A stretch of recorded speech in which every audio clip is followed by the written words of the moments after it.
All right, so let's get started. Tokenized funds, why fund managers are moving on chain, and how to get the legal structure right. I'm Rick, the CEO of Fume. We have been managing tokenized funds in Luxembourg for the past 3-4 years. We have a asset management structure in there. We can help with the hosting. And we developed our own fund tokenization platform that allows you to simplify multiple processes in the fund administration space, from subscription, redemption, your NAV calculation, and much more. But more on that in a second. And I'm here today with Irina. Hi, everyone. Irina. I represent Legal Nodes. It's been more than 12 years for me in legal and corporate structuring. Over the past few years, I have been working extensively with fintech and Web3 projects, helping teams navigate the complexities of RWA tokenization and compliance. Our work at Legal Nodes sits right at the intersection of law, product design, technology. So we are advising projects on how to structure their offerings in a way that is not only legally sound, but also scalable and easy to implement. Today, I'll walk you through how to approach legal structuring of funds and what to consider from a regulatory perspective. Fantastic. So what are we covering today? We're going to start with why tokenize an investment fund in the first place. What are the best legal structure for your tokenized funds? How does it work in practice once you tokenize it? And how is the regulatory landscape evolving and what is coming? Let's start with the question, why tokenize a fund, or should you tokenize a fund? So here, let's break this down into two different parts. One is the expectation, okay, the reason why to get started, and then what's happening in reality in most cases. So let's start with this, the pain. Fund admin is mostly people, paper, and reconciliation. This is something that if you are a fund manager or you work in the fund admin space, this is your day-to-day. You have a lot of paper, a lot of transaction going on, a lot of reconciliation, moving data from one place to the other. So this was our experience, how we got started in the fund management space. Like 5-6 years ago, we set up our own hedge fund in Luxembourg. We started the operation. And then, well, we definitely underestimated the complexity of fund admin, everything that was receiving money from our investors. So all the manual deposit, our investor would send us the liquidity via a bank or via directly on-chain with stablecoins. But then we had a lot of reconciliation. So every time we would take those transactions, send it over to our fund administrator. Fund administrator would issue then the units of those investors and update their local register. And then they would basically calculate the net asset value in order to know how many shares to issue to those investors. And then every month, in our case, was an open-ended liquid hedge fund, we would extract our management fee, performance fee, or pay back investor or pay distribution. All those transactions, we would have to then get them back to our fund administrator for the reconciliation and to calculate the next NAV or to burn some units of the investors. And of course, then all of this was tracked in a centralized place. So everything that was reporting was definitely cumbersome. So this is what is the life of a fund manager. We spent way too much time moving money and reporting to our fund administrator rather than focusing on the underlying strategy or on the fundraising. So this is the, let's say, reason to get started with the fund tokenization. This is the frustration that we're currently experiencing. Then what is the reality? The reality of people going to the fund tokenization space, let's face it, we have seen a lot of activities of fund manager or asset managers in general that are tokenizing a vehicle. Well, first of all, for marketing reasons. Like at the beginning, people just say, well, we want to tokenize a fund because it's cool. Yes, it could create some headlines, it brings you some visibility, but honestly, this shouldn't be the reason. So the general approach that we've seen so far, it's asset managers that instead of having your normal investment funds with the normal manual procedure and a, let's say, traditional paper or whatever cap table of your fund, they just take a cap table, they tokenize it, so they represent one unit with one token, and basically they call it a day. They just say, this is a tokenized fund. you have your tokenized units. Honestly, what benefits does this approach bring? In our opinion, not so much. It's a lot of, okay, we just have a tokenized funds, but honestly, all the activities remains in the same inefficient way as before. So our optic for the future here, our idea is that you can use stable coins. Stable coins are programmable money, meaning they are the digital representation of your normal fiat. So instead of using, for example, dollar, you can use USDT, USDC, the most common stable coins. And once you have programmable money for your operation, well, you can use smart contracts to make your fund administration executable, meaning that you can encode all those fund administration processes like subscription, redemption, NAV calculation, and so on, paying distribution with smart contracts. And this is our approach to a tokenized fund. What's the difference between a traditional fund and a tokenized fund in this optic? Well, everything that is a subscription, when we say we simplify, well, the normal way would be after performing the AML, KYC, and so on, you send a banking transaction or even an on-chain transaction to your investment fund, and then you take this transaction, you go to your admin, and yada, yada, yada, they do the reconciliation. The idea here is when you have this transfer agent on-chain, you can arrive, one click, you can deposit the liquidity, you get directly your tokenized fund units. Then whenever you want to calculate the NAV, this can also be traceable on chain. You don't have to wait for another to report that. Whenever it's time to pay your fee and your management fee or distribution and so on, it's just one click and all of those transactions are executed by the smart contracts. There is no need to reconcile all of that. Whenever it's the end of the year, you need to perform a financial audit of your fund activities. Well, it's not the time where you need to go back and then try to get all the transaction and give everything to your auditor so that he can go and check what actually you have done and then how much liquidity you have extracted from your fund. Instead, the auditor can go there and have all the traceability of your fund, all the different transactions, the management fee, performance fee associated with each NAV. It's all nice and clear and can be much more traceable. But yeah, Irina. Thank you, Ricardo. I'll be covering the part of our webinar today, which is all about legal structures for tokenized funds. And honestly, this is the part that most people skip to the fun stuff before they actually thought through properly. Here is the core idea I want you to walk away with. The legal wrapper you choose drives everything downstream. We are talking about how your tokens are classified, who can actually invest in them, where can we market them, and what licenses you need to operate. And a lot of founders and product teams I speak with come to me after they've already built something. Maybe they even done a soft launch. I've seen that many times. They come with a ready platform, ready token, and then they start asking legal questions. And then basically they realize the legal structure doesn't support what they've built. That's an expensive conversation to have late in the process. So the message for the next 15 minutes is simple. Get this legal layer right before you touch the tokens, before you touch the technology. Structure first, token second. So what are we actually tokenizing? That's the slide where we will pause for a bit longer. Almost every tokenized vehicle in the market today falls into one of two legal models.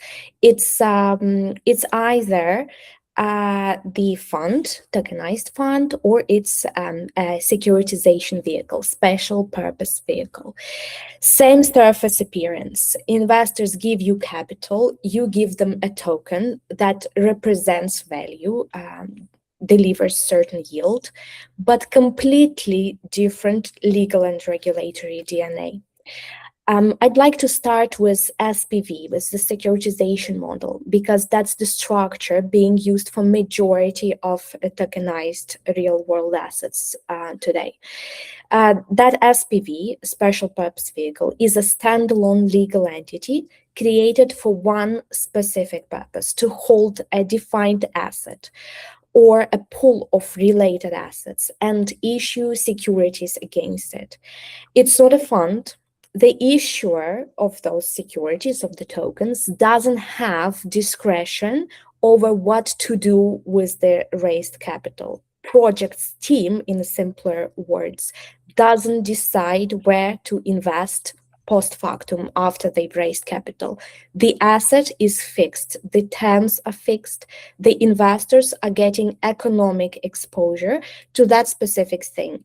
The token typically can be a note, a debt instrument, participation right, issued to the by the SPV to the token holders. So the SPV holds the underlying asset, owns the underlying asset, let's say, a piece of real estate, receivables, basket of loans, private equity, and token holders have a claim over on the cash flows or returns of that specific asset. The SPV model could be the right choice in several specific scenarios. It is usually used for single asset tokenization. For example, real estate is the simplest and very popular model. If you have a large piece of real estate, let's say a 20 million worth of building, and you want to fractionalize it, let's say 50 investors would put in 400,000 each, and they will receive proportional rental income and appreciation. The SPV is the natural choice here. The SPV owns the property. It issues tokens. Each token represents a note or a participation right backed by that specific building. You are not managing a real estate portfolio. You are not making discretionary decisions on where to invest. You are tokenizing one specific asset with defined economics. Fund structure, in this case, would be regulatory overkill. It will complicate the operations for the issuer in this case. So basically, this is how many US, Dubai, Singapore real estate tokenization deals are structured today, through the special purpose vehicle that holds title and issues digital securities to qualified investors.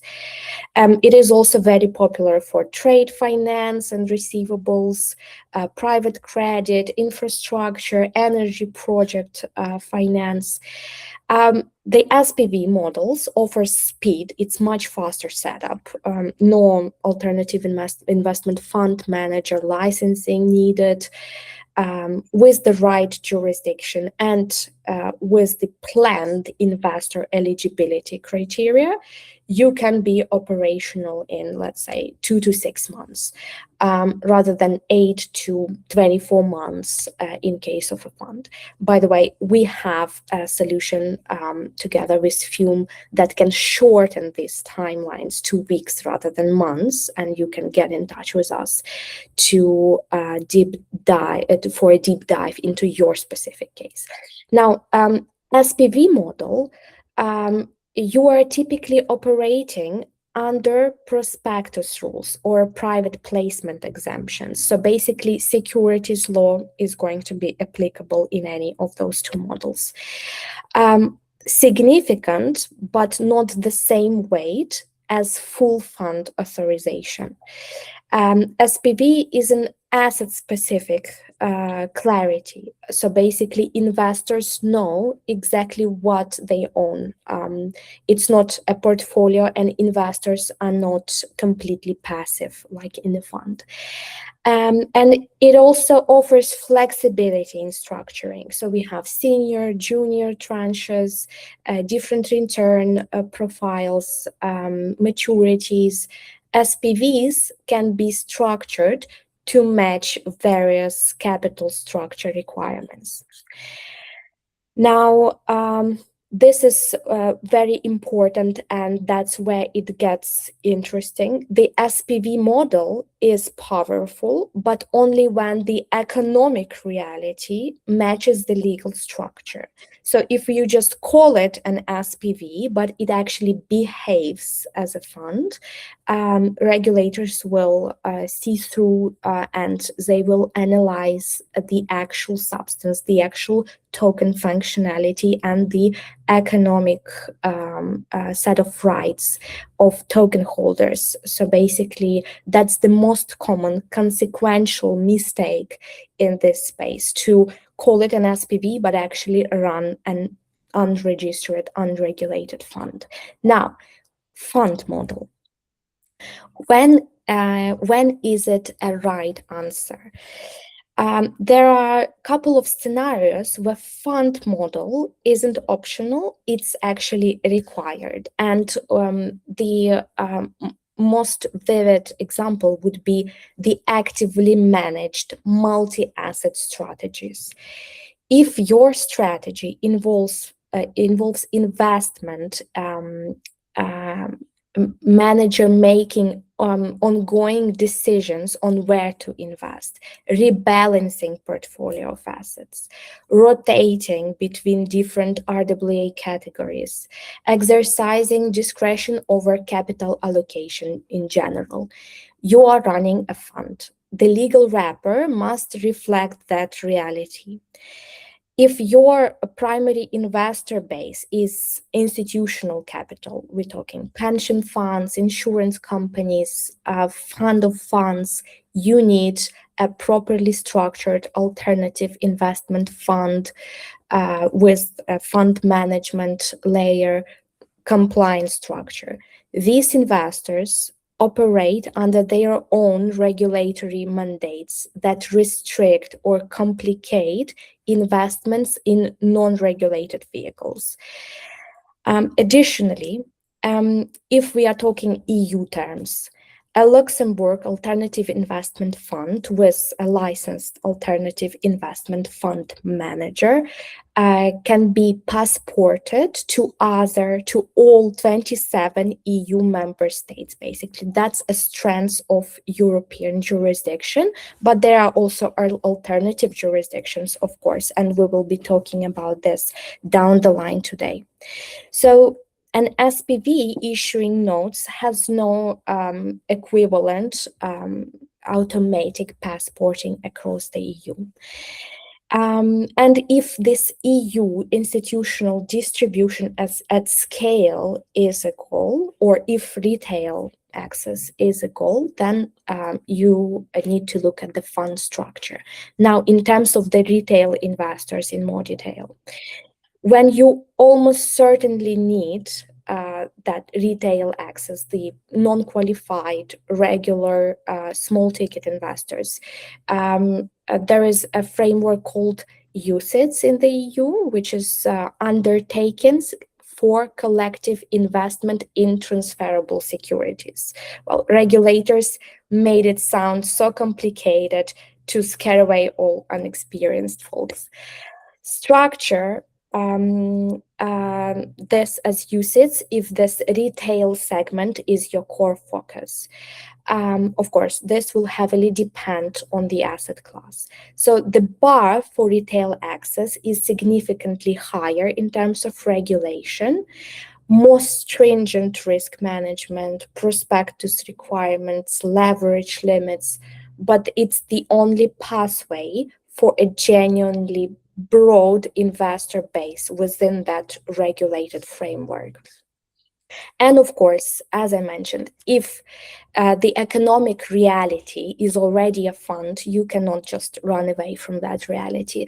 This is the most important one. If your product, regardless of what you call it, involves pooling capital from multiple investors, exercising investment discretion, so basically deciding, the managers decide where to invest and how, and distributing returns to multiple passive investors, a regulator will likely view it as a collective investment scheme or investment fund.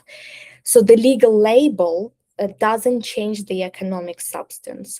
We are an SPV that co-invests in multiple deals and reinvests proceeds. That doesn't work, basically. Regulators don't believe what you say. They actually investigate the economic and legal reality and consequences of being characterized as an unregistered fund is quite heavy. And now, making the choice, a practical decision framework. How do we decide which model is the best fit for your specific case? Ask a couple of questions. Will the manager be making those ongoing discretionary investment decisions across your portfolio? Yes, then we are dealing with the fund. Are returns linked to a specific predefined asset or transaction with no ongoing management discretion? Then we can structure SPV. Do you need to market to professional investors across multiple jurisdictions?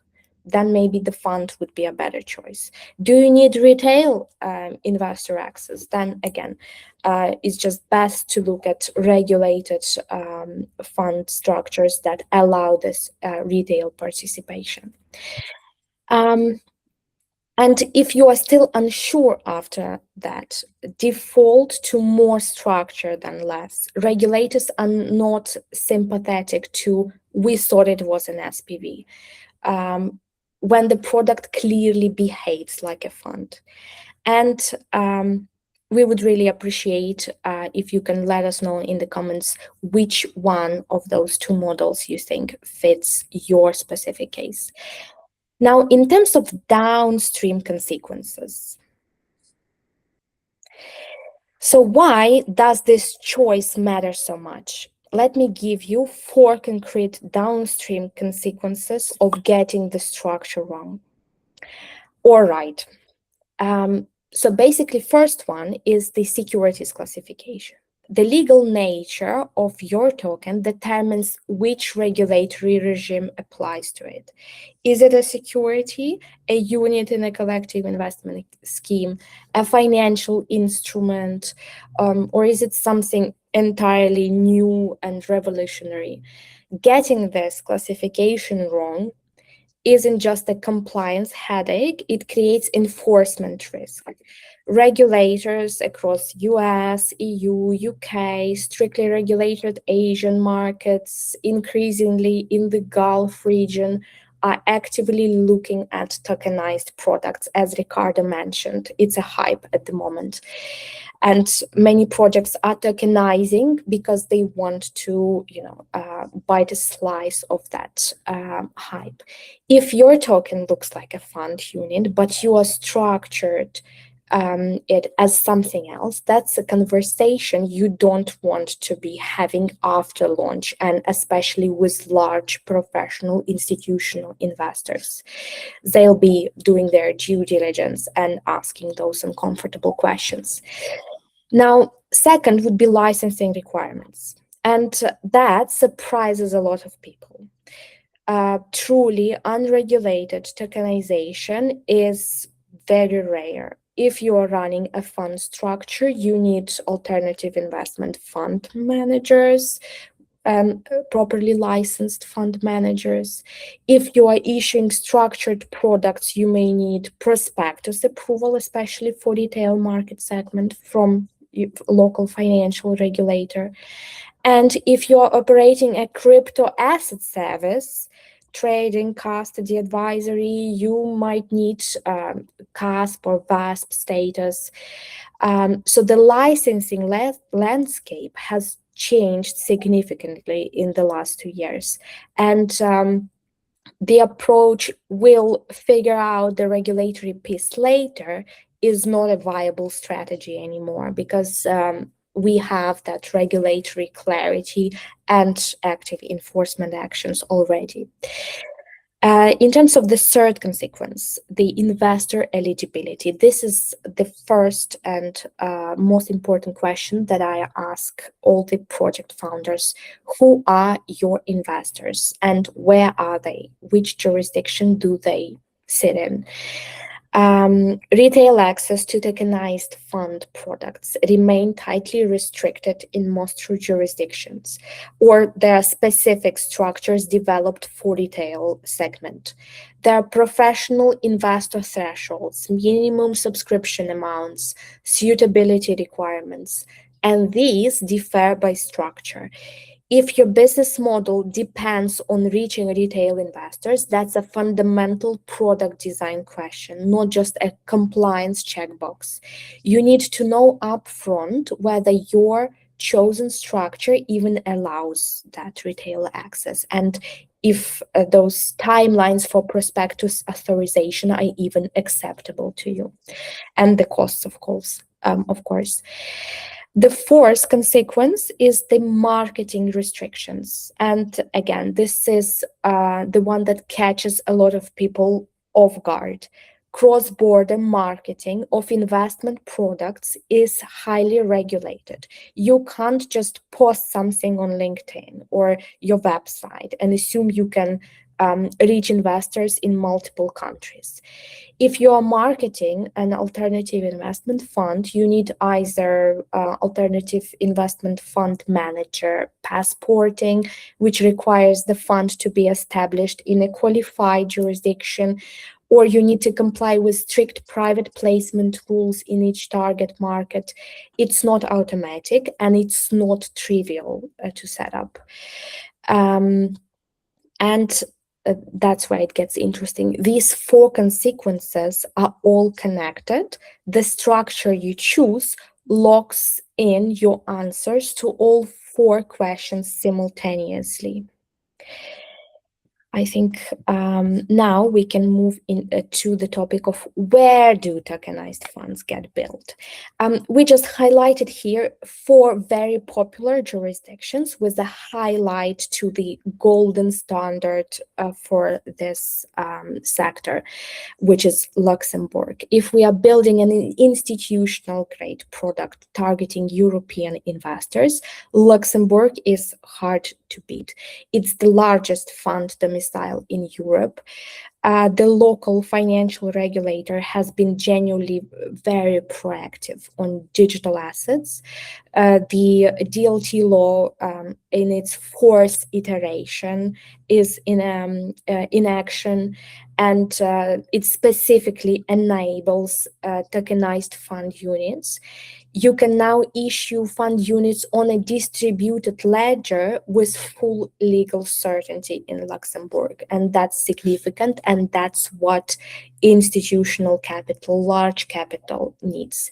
Now, Cayman Islands, for offshore hedge fund structures and SPVs, Cayman remain a good choice. Lower regulatory overhead, flexible structuring, and a legal framework that's well understood by institutional investors in many jurisdictions.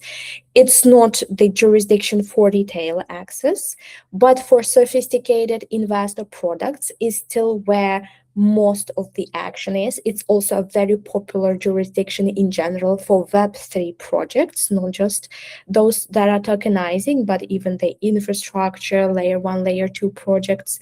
And when we are talking about fund tokenization specifically, they also have this clear regulatory carve-out in terms of having only securities law, fund law applicable to fund tokenization and not the virtual asset service provider law. So you don't have to obtain VASP license in Cayman Islands if you are tokenizing fund units. UAE, the UAE has positioned itself as a serious destination for digital asset businesses, and we all heard about those brilliant direct SPV a free real estate tokenization in the UAE, in Dubai specifically. Both of their financial free zones, ADGM in Abu Dhabi and DIFC in Dubai, have those forward-looking digital asset frameworks, zero corporate tax if you are eligible, and regulators who are genuinely willing to engage with new product types. For fund managers looking at Middle Eastern clients or generally in Asian investor basis, this is something they can consider seriously. The UAE is maturing quickly and becoming this regional hub. And Switzerland, the DLT law, there established clear legal status for ledger-based securities. FINMA, their local regulator, has been relatively pragmatic compared to many other European regulators. Switzerland works particularly well for structured products and tokenized securities, where you want clear legal framework without necessarily going through full fund regulation. Of course, other jurisdictional options exist, Singapore, Hong Kong, maybe simpler offshore options, US as a tokenization leader in terms of the market size. They all remain there, and to find your ideal jurisdiction, your ideal environment, of course, we encourage you to speak to legal and corporate structuring experts. Now, what 5 mistakes founders keep making when it comes to fund tokenization? So I want to end this section with something that's less about what to do and more about what not to do, because in my experience, the same mistakes come up again and again. The first one, designing the token before the legal structure. So this is the most common one. The product team builds the smart contracts, the interface, the platform, the tokenomics, the user experience, and then legal comes up at the end to wrap it. But the legal structure isn't a wrapper you apply at the end and on top of what you already created. Let lawyers just figure out what legal wrapper can fit all that. Just cover whatever you've built with some combination of legal tricks and twigs. If you design the token first, you may find that what you've built doesn't actually fit into any viable legal model, well, at least existing legal model. So best to start with legal, or at least while you're building, already start speaking with legal team in terms of how to later wrap it. And then second mistake would be unintentionally creating that regulated fund. If you are pooling investor capital and making discretionary investment decisions on investors' behalf, you may have created that collective investment scheme, whether you intended to or not.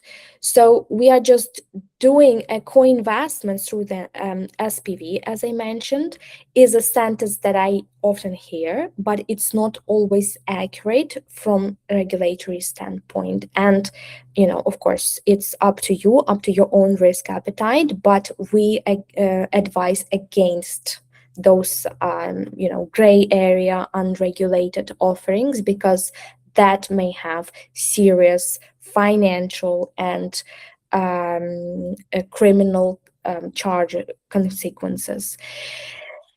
In terms of mixing legal models, fund economics in an SPV wrapper, it sounds like a good idea, lighter regulatory footprint. In practice, it creates a structuring problem. If your SPV behaves economically like a fund, but it's legally structured as something else, regulators will look through the structure to the substance. So build clean structures. Now, Ignoring investor eligibility. Again, subscription thresholds, rules in terms of eligibility, in terms of the qualification or investors' thresholds, it's not formalities. If you onboard an investor who doesn't meet the professional investor threshold for your product, you have a legal problem. And it's not just an admin problem, it's a proper legal problem with high risks for you as a project leader, project chief, and for the company itself, serious financial consequences. Underestimating cross-border marketing rules. Again, something that many teams get wrong. So every country has its own rules about what counts as marketing of a financial product. Sending an email, posting on a website, presenting at a conference, all of these can trigger marketing rules in certain jurisdictions. So map your target market and your distribution strategy before you start any investor outreach. This is very important. So the bottom line is clear. Structure first, and then technology, then the token later. That's every time. So that's my view on how this whole process needs to be approached. And I'll pass the word back to Ricardo now. Irina, I couldn't agree more. And let's see how it works in practice. But that's definitely the start of structuring a tokenized fund. So do you need to first tokenize create a new legal structure for your fund, or can you onboard an existing structure? Well, both are possible. One is easier than the other. Let's take a look here. It all starts with your fund documentation, with your PPM, the offering of your fund. So with legal nodes and so on, you can create and define your model, being an SPV, being a tokenized, like an IEFM, and so on. You define first what are your restrictions, what are your terms, who can you distribute it to. You define your management fee, your performance fee, your lockup period, your minimum thresholds, and so on. All those are the terms of your fund. What we do it with the platform, well, we basically take those terms that you define legally and binding and encode them and enforce them on-chain with a smart contracts that would then we deploy on-chain. Once it's deployed, well, your vehicle, your structure is technically and practically up and running. So you can then onboard investors, starting doing the AML KYC, and then starting your operation. You can do that with a newly established fund, or also with an existing one.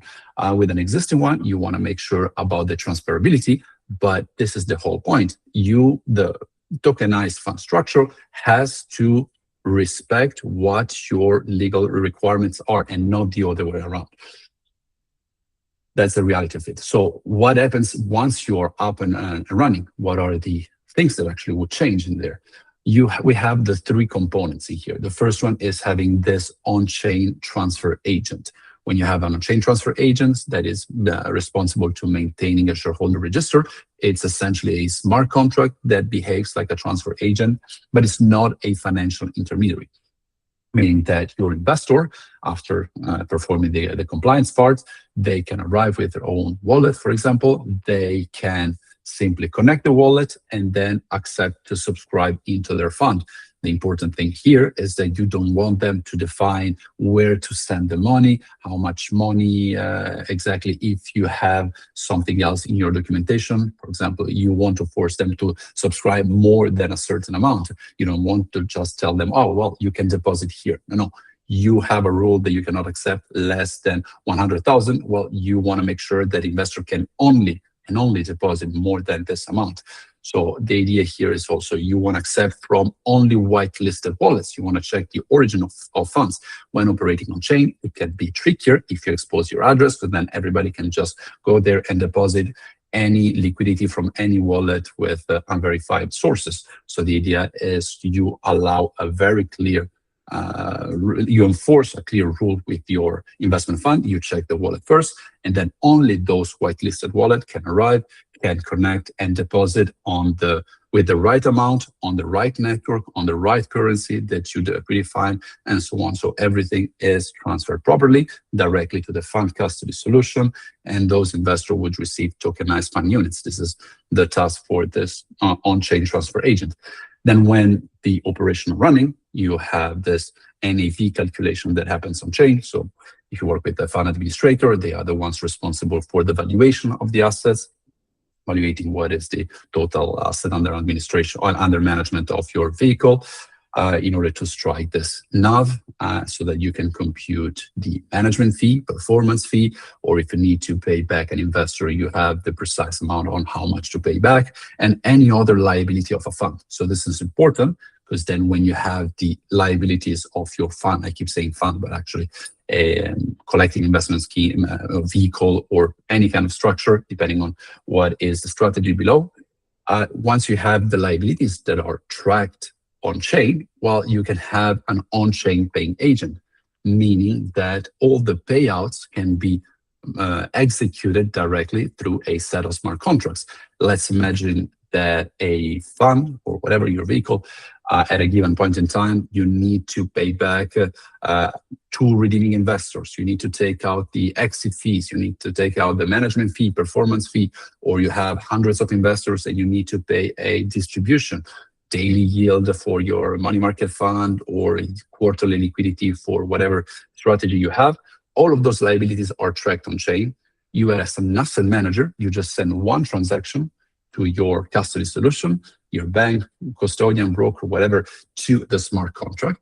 The smart contracts, since it's recording all those liabilities, can then go and pay the management fee, the performance fee, the redeeming investor, burning the shares. All of the stuff are executed by this on-chain paying agent. And there is no need to reconcile anything, because then all those fees are marked and traceable as paid. And the compliance here lives in the contract layer itself. As I said before, we want to really enforce it. When we say whitelisted wallet, AML, KYC at the gate, is that we don't allow non-KYC investor to get in and out of the fund how they want. If you have a restriction for the lockup, if you have a restriction of any sort of kind in there, it's encoded into the smart contract itself. If you want to have secondary liquidity, well, it depends. Are you allowed to have a secondary liquidity? Depending on the structure that you have, you might be or not allowed. You want to have only KYC investor being able to access your tokenized units. You want to have those units having a secondary liquidity only on a security exchange, for example. It really depends what your strategies are, but it's not because you have a token that then it's crypto. Then is you can do whatever you want, you can transfer it and so on. No, forget about that. We're still looking at a regulated environment. And important here to notice is that the custody doesn't necessarily need to be on-chain. Here we're looking at different component of a tokenized fund, and it goes back to what is the definition in there. You can have an investment fund that is operating completely off-chain. You just have moving money part that is on chain, for example. You can just have subscription redemption. You could have the underlying assets. You also invest in tokenized underlying assets that are on chain. You can pay your fees, you can pay your investors, and so on. So there are multiple components. But the point to remember is that the more your operations are on chain, the more fund processes you can actually automate having a tokenized fund. But you don't have to have them all. Irina, back to you. Thanks, Ricardo. Regulatory landscape. The regulatory environment for tokenized funds has changed dramatically. We now have MiCA full in life in Europe, Genius Act passed in the US in 2025. Luxembourg has its fourth iteration of blockchain-specific legislation in force. So the story for 2026 is not regulatory uncertainty, it's actually regulatory clarity, finally. And that changes everything, and that's where we will see the mass adoption of blockchain technology in the traditional finance. There's a narrative that regulation is the enemy of innovation, especially in digital assets. I would push back on that strongly. What you are saying right now is the opposite. Regulation is the catalyst for institutional adoption of tokenized funds. And let me explain why through three shifts. So first one is, of course, that less uncertainty. This sounds obvious, but it's genuinely profound. When rules are clear, lawyers can issue opinions, boards can approve decisions, and institutional compliance team can sign off. Before all those laws were enacted, a lot of institutional capital sat on the sidelines of this innovation because the legal opinions were hedged.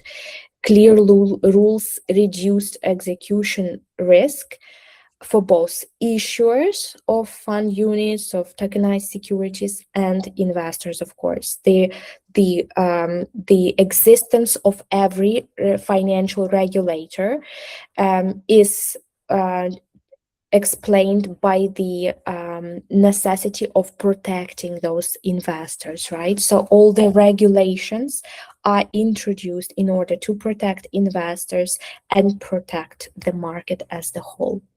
Now, more institutional participation.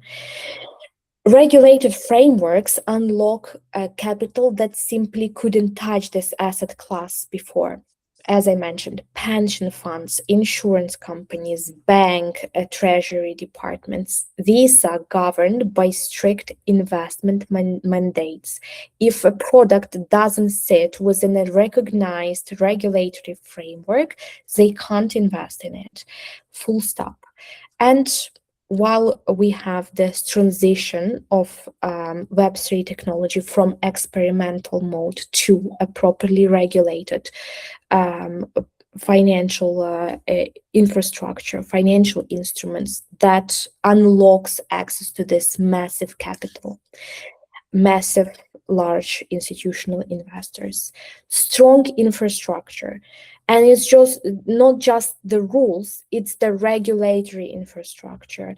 CSSF in Luxembourg, ESMA at the European level, FINMA in Switzerland, CMA in the UAE. These regulators are actively building supervisory capacity for DLT-based assets, and they are hiring digital asset specialists, issuing guidances, running sandbox programs. They are not just tolerating the space, they are building for it and creating new economic reality, new economic infrastructure, and new types of instruments.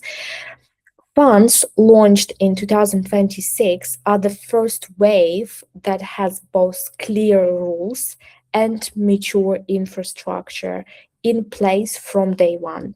That's different environment from even 2 or 3 years ago. And how to prepare for this new reality? Let's walk through a 5-step checklist. So how do we actually prepare? Step 1, as I mentioned, that's going to sound more like reiteration, but I want to really emphasize on those points. Choose your structure early. Fund versus SPV is a strategic decision, not a technical one. It determines investor eligibility, licensing obligations, marketing rules and outreach, and even the token design. The smart contract will have to reflect whatever has been written in the legal documentation. This decision needs to happen before any technical work begins, not after it, maybe alongside, but definitely not after it. Define your investor base. Again, that's the core criteria for the jurisdiction selection, for the legal wrapper selection. Who are your actual investors? Who are you actually targeting? Retail, professional, institutional? This isn't just a marketing question, it's a legal constraint. Your investor base determines which structures are viable, which jurisdictions make sense, and which distribution channels you can use, which distribution channels are going to be actually available. Get specific about this as early as possible. Now, how will investors actually access your product? So we need to design compliant distribution layer. Passporting under Alternative Investment Fund Management Directive, private placement in specific jurisdiction, restricted offering to professional investors, public offering to retail investors. Each of these paths has different operational requirements, and they need to be designed in and not bolted on at the end. And of course, we need to align legal and tech. This is where tokenization gets interesting. Your smart contract design needs to mirror your legal structure. Token rights must reflect a real economic and legal rights. If the legal document says investors get a pro rata NAV, your token mechanics need to reflect that. If there are transfer restrictions, for example, only professional investors can hold the token, those restrictions need to be enforceable on-chain as well as off-chain. That's what Ricardo mentioned earlier. Legal and technical teams need to be in the room together throughout the design process, not sequentially. They need to work simultaneously. And we need to plan licensing and authorizations beforehand. Again, we need to budget time and actual economic and operational resources. Alternative Investment Fund Manager licensing, CASP registration, prospectus approval. These are not quick processes. For fully regulated paths, you should be thinking 6, 12, 24 months from application to authorization, depending on the structure and jurisdiction. That doesn't mean you can't be doing preparatory work and technical development in parallel, but the regulatory clock needs to start early. And again, qualified professionals might offer you more cost-efficient or more time-efficient solutions. So just speak to your legal team, to us, and as early as possible, so then there is no rebuilding later and just rushing through those important considerations. And if I may add something for the evolution and for what's going on in the fund sector in here, once you have a tokenized fund and all those actions that are programmatically, you can execute them programmatically on chain, what's coming there next? What's coming there next is the AI agent operating your fund. You basically built a rail, not just for human to then operate the subscription, redemption, NAV calculation, and so on. But the next wave using this programmatic layer is going to be AI agents. But this is going to be a topic for the next time. Some closing notes on your side, Irina? Thanks, Ricardo. Was quite a great session today. Hopefully that's going to be helpful for the viewers, for the users, and let's build something exciting together. Fantastic. So if you want to reach us, here you see on the slide, you can reach us to Irina or to myself directly. So thank you very much, guys, for tuning in. See you next time.